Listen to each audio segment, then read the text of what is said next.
This is definitely, in my opinion, the best series of religious conversations or videos I've seen.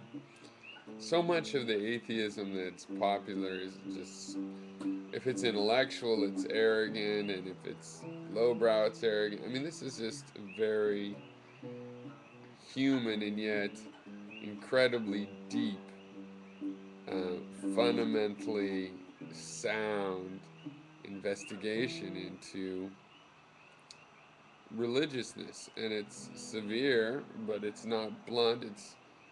It's understanding. I think it's great. I have some comments on it.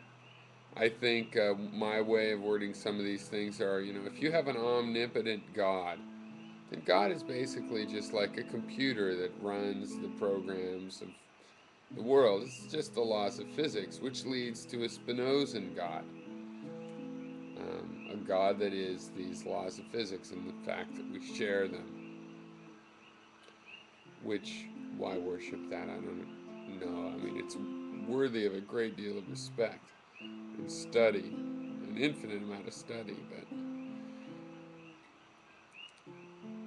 you go into the morality of God, which I think is the issue of the morality of might makes right. It really is about the value of Christianity for post Christians. And that is that kings bowed down before an image of Christ without their swords, okay? That you could feel superior is only, some could say, possible because Christianity took down the sword. You see, in an ancient context, you could never feel superior to God because, think of the Greeks. They knew they were morally superior often to some of the gods, if not all of them. But you couldn't claim it, and it was because of their power. And ultimately, the power figures on earth, these kings, perpetrated a similar scam. Now, they only paid lip service to Christ, true, but still, it's amazing that they felt compelled. What was it that made them feel that they had to submit to the superiority of a moral argument, which then lends itself to you to have a superiority to God moral argument? And I happen to know they asked, and I get a feeling from these videos, you're not asserting a moral superiority over mortals, it's over this immortal. And that is the funny thing. And this leads to the whole thing I said about, and continue to say about, God is something you're supposed to worship. That's what doesn't exist, okay? I really like the point of God and killing in God's name. Of course, those people say that God is acting through them, and that's the truth. If you want to look for what do people mean, people say God told me to this, God said this, God.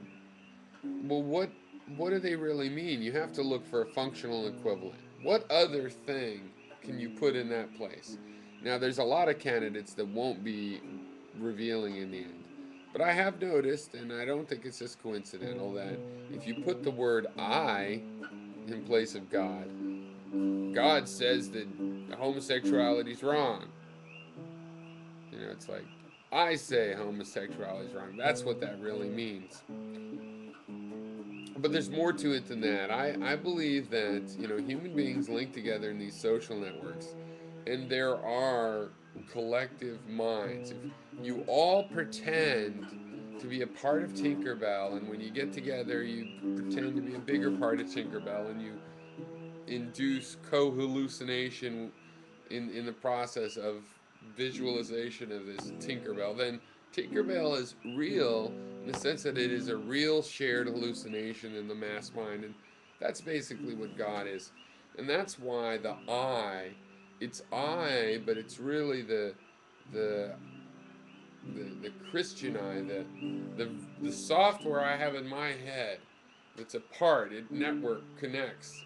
HTTP web connects to other copies of itself and other people. And that's what God is. God is a real entity in this mass subconscious, basically, in this hive mind. And I think it's interesting because, as you said, God should not be weak and not need super violent aggros. Of course, they have their excuse and that God's working through them and blah, blah, blah. But I just want to take it to this as the final point, that it's interesting also the defenders of truth. Is truth such a weak thing, such a weak goddess that she would have to be defended that way? Or, I mean, I believe in defending truth, and I'm an activist to some degree, but it's the same question. Are we defending truth, or is truth defending us?